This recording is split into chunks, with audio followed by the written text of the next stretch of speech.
Well, a fascinating week in politics, and the Sunday Times today, Tim Shipman, who is their chief political commentator, great job title, he has written a really, really interesting piece about Rishi Sunak and the fact that he is under so much pressure. At the moment, we've had the row over Frank Hester, who allegedly made those racist remarks about Diane Abbott, the row over that and whether the Conservative Party should give £10 million back to him or perhaps give some of it to charity. Maybe you can let me know what you think of that. The Diane Abbott aspect of that he was talking about said she should be shot, which obviously in the context of so many MPs being attacked, and we see more evidence of that today as well. There's a new report out and we'll talk about that a little bit later on.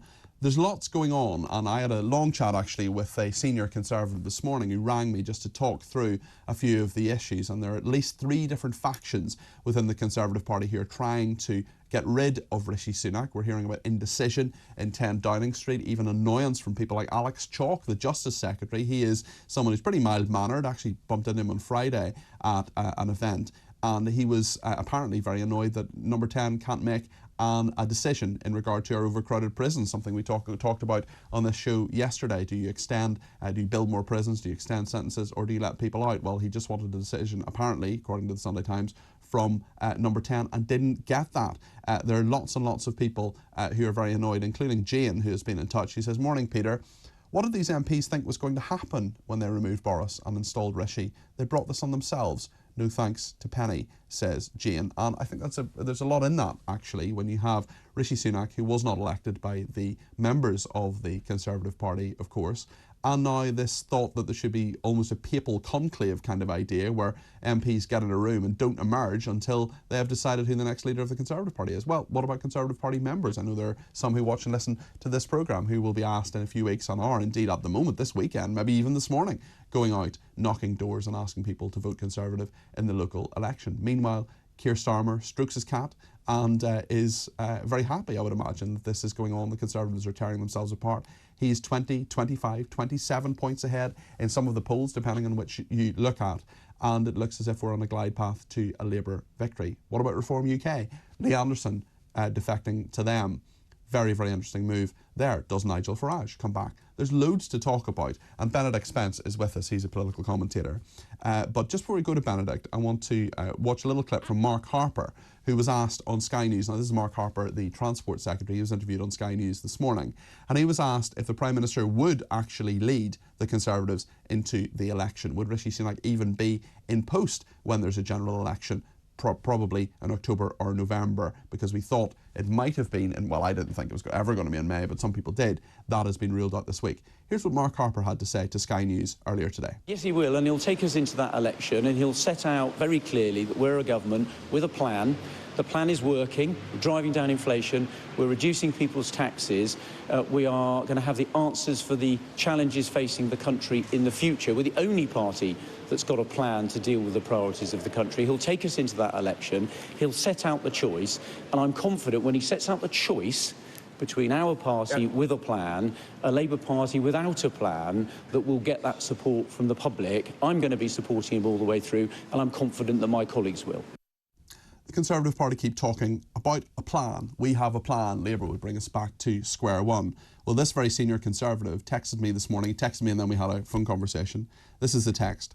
"Let Rishi Sunak own the locals. He has a plan. He says it's working. Let's see if it is."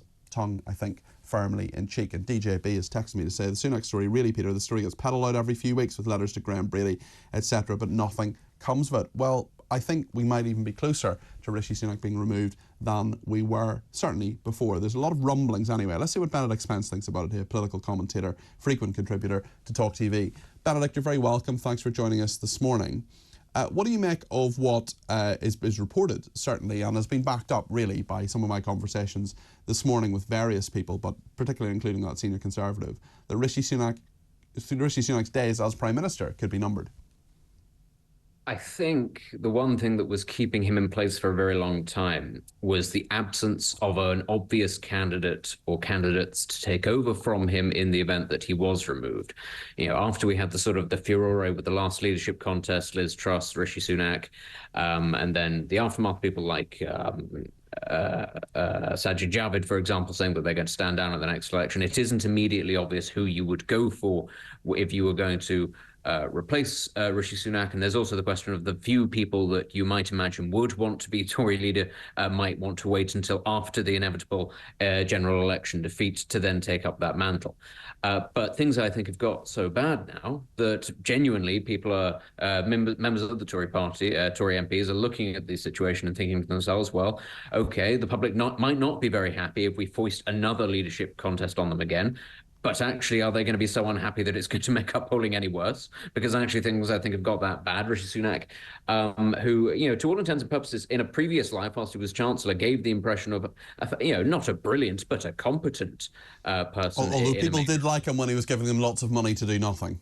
Absolutely. He was able to sort of spin that greatly to his advantage. And then when he's actually sort of taken the big job and he has to deal with the consequences of the massive handout, has been found severely wanting. But I think in the last couple of weeks, the Tories' response to some of the things that have hit them, some of the stories that have hit them, the Frank Hester one in particular, it just sort of, it's a bit baffling, really. At the very least, you need to be decisive, even if you end up having to row back on things at a later date. You need to appear to be somebody who is in control. We've seen this, Benedict, haven't we? We've seen this before with John Major, with Theresa May, with even Gordon Brown, Butler Brown and so on. They go into this sort of siege mentality. They get absolutely paralysed by the political decisions around them.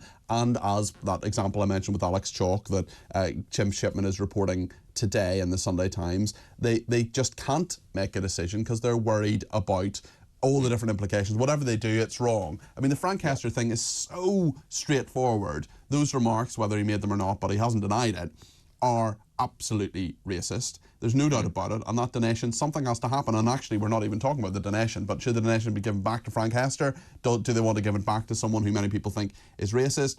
Or should they give it somewhere else? I mean, they just need to make a decision about that. And that, even that issue, take away the Diane Abbott aspect of it, which is a massive aspect of it, of course. Take away even the rumblings over Sunak, the defection of Lee Anderson. I mean, even that straightforward decision on its own just has to be made, and no one's making it. Yeah, and I think the key thing is now, as I said, for a very long period of time, people are saying, oh, well, you can't change the leader now at this stage because the public won't forgive you for having another leadership contest. But right now, if you decide to stick with Sunak, you are accepting that it is going to be an electoral wipeout. Everybody accepts it's probably going to be a defeat, but you are probably accepting, therefore, an absolute pasting. So the argument now, I'm afraid, has to be, well, all right, it's not going to be the most popular move ever to sort of change horses at this later stage. However, don't we need to get people into number 10, and not just the leader, not just the prime minister? Don't we need to get a new team of people into number 10, into the treasury, who understand that they're facing that the party is facing an existential election, and actually are going to go in full-on campaign mode, and as you say, are going to be the sorts of people who can make decisions, come down on one side or the other, and have a little bit of sort of clarity of vision. I suppose then the question is, of course, as I said at the very start, well, who might that be? But surely there has to be somebody in a party as vast as this, as well-resourced as this. There has to be some ability to think outside the box. And, people are talking about Penny Mordaunt. I don't particularly see that Penny Mordaunt wouldn't be brilliant. But actually, if you're thinking about brilliant campaigners, the Tories have had very good campaigners in the past. Whatever you might think of him, Michael Gove probably wouldn't win a general election, but he wouldn't be expected to. But might he be the sort of person to get the party on an even keel to then set it up for somebody else to take over when the loss comes?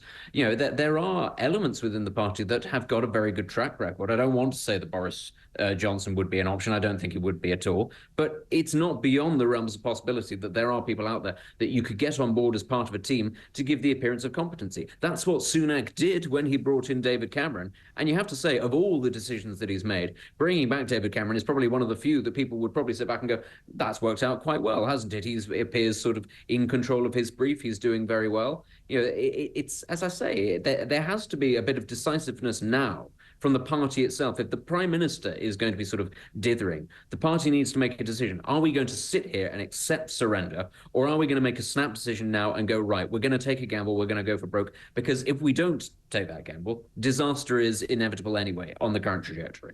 Adrian has been in touch. He says, Peter, are the Tory MPs that want to force Penny Mordaunt onto the nation the same clowns that forced Sunak onto us? Max in Nuneaton says, morning, Peter. It's not that I dislike Rishi Sunak. I just think that he is not a leader. He should never have been picked for the job of Prime Minister. Penny should have been.